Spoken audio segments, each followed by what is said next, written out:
बंधु माने आपणकर जदि मेष राशि होता है तो भिडटी को थरे मात्र शेष पर्यंत निश्चय देखंतु कारण मेष राशि व्यक्ति विशेष मानकर जीवन एही पवित्र श्री पंचमी अर्थात सरस्वती पूजा ठारू बदलवाक जाउअछि।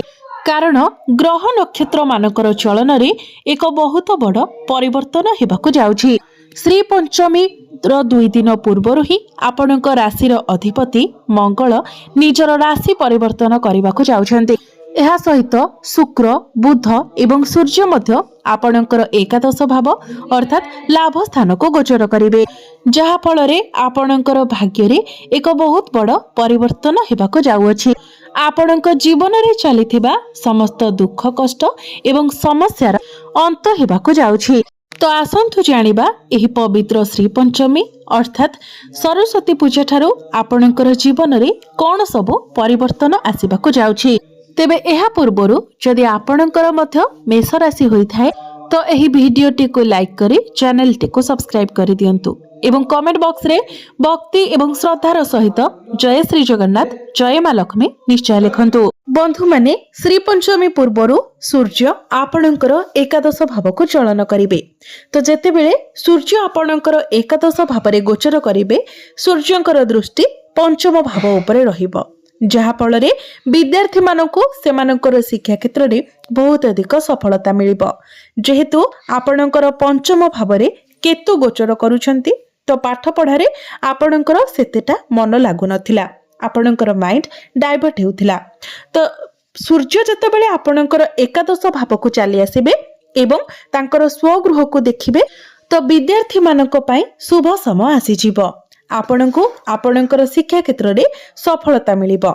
आपण निजर पाठ पढ़ा रिलेटेड जहाँ भी डिसीजन नेबे सेथिरे आपणको सफलता मिलिबो। एही श्री पंचमी परे जदि आपणकर किछि एग्जाम अछि, किछि कॉम्पिटिटिव एग्जाम अछि, सरकारी परीक्षा अछि तो निश्चित भाबरे सेथिरे आपणको बहुत अधिक सफलता मिलिबो। पंचम भावटी आपणकर शिक्षार भाव हेबा सहित पंचम भावटी मध्ये होइथाय आपणकर प्रेम जीवनर भाव एवं संतानर भाव। तो आपणकर प्रेम जीवन रे एवं आपणकर संतान क्षेत्र रे मध्य आपणको शुभ फल देखिबाकू मिलिबो। जेहेतु आपणकर पंचम भावर अधिपति एवं प्रथम भावर अधिपति मंगल एकादश भाव रे एकत्र गोचर करिवे तो आपणको आपणकर संतान को नहीं कोनोसी खुशी खबर मिले पारे। जदि आपण निसंतान अछंती तो आपणको संतान सुख प्राप्ति होई पारे एवं आपणकर प्रेम जीवन रे पूर्वरु जदि कोनोसी प्रकारर मनांतर मतांतर चलीथिला, कारण सूर्य एवं मंगलक मध्य रे 1-12 कनेक्शन बनुथिला, किंतु एही सरस्वती पूजा परठारु सूर्य एवं मंगल एकत्र गोचर करिवे। तो पूर्वरु आपणक मध्य रे जहाँ भी किछि डिस्टर्बेंस थिला से सबु दूर होई जिवो, जहाँ भी किछि मनांतर मतांतर थिला से सबु सॉल्व होई जिवो एवं पुनर्बार आपणक मध्य रे बहुत भल संपर्क गढ़ी उठिबो। आपणक मध्य रे भल पाइबा बढ़िबो, बुझामणा बहुत भल रहिबो। आपणकर वैवाहिक जीवन रे मध्य आपणको बहुत अधिक सफलता मिलिबाको जाउछि, कारण आपणकर सप्तम भावर अधिपति शुक्र एकादश भाव रे लाभ स्थान रे गोचर करिवे, जहा फल रे आपणकर जीवन साथी को अनेक गुडिये लाभ प्राप्ति हेबो। तांकर पर्सनल एवं प्रोफेशनल लाइफ रे आपण ग्रोथ देखिबाको पाइबे। तांकर कैरियर रे कोनोसी बड़ अचीवमेंट मध्य पाई पारंती। कैरियर को नेकी तांकर जहाँ भी किछि स्वप्न थिला से सब मध्य पूर्ण हेबो। आपणकर वैवाहिक जीवन मध्य सुखमय व्यतीत हेबो। आपणक मध्य रे बुझामणा तालमेल बहुत भल रहिबो। आपण दुई जण मिसी किछि बड़ डिसीजन मध्य नै पारंती।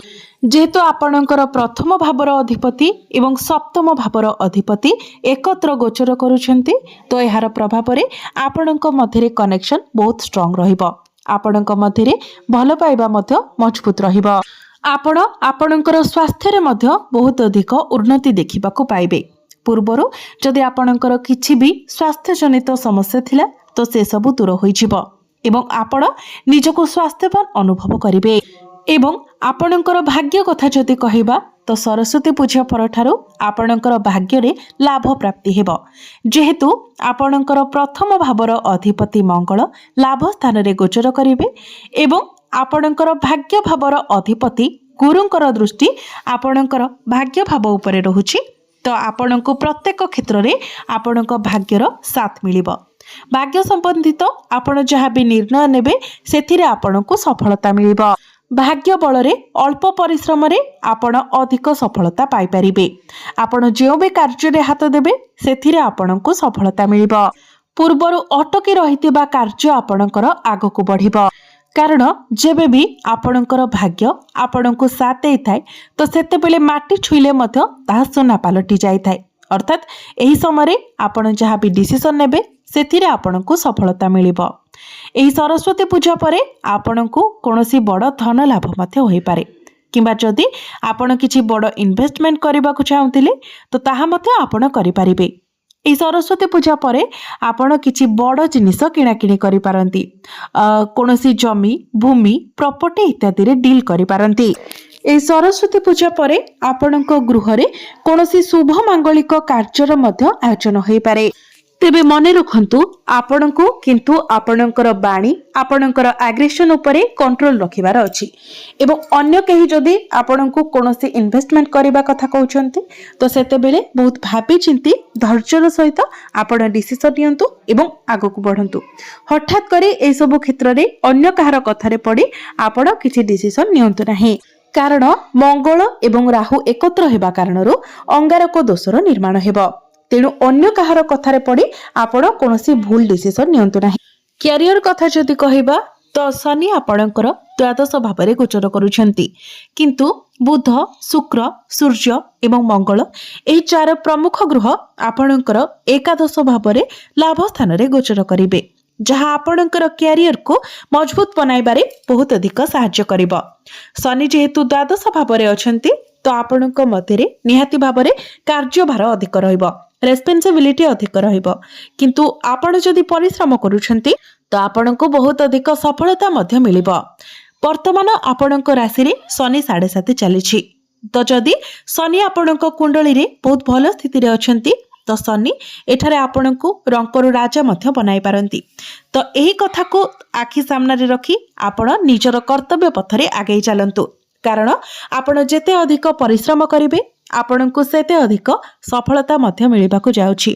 आपणको आपणकर कैरियर रे सेतिकी बड़ अचीवमेंट मध्य मिलिबाकू जाउछि। तो निहाती भाबरे एही सरस्वती पूजा परे आपणकर कैरियर बहुत भल रहिबो। आपण जेमिति चाहिबे आपणकर कैरियर को सेमिति गढ़ी पारिबे।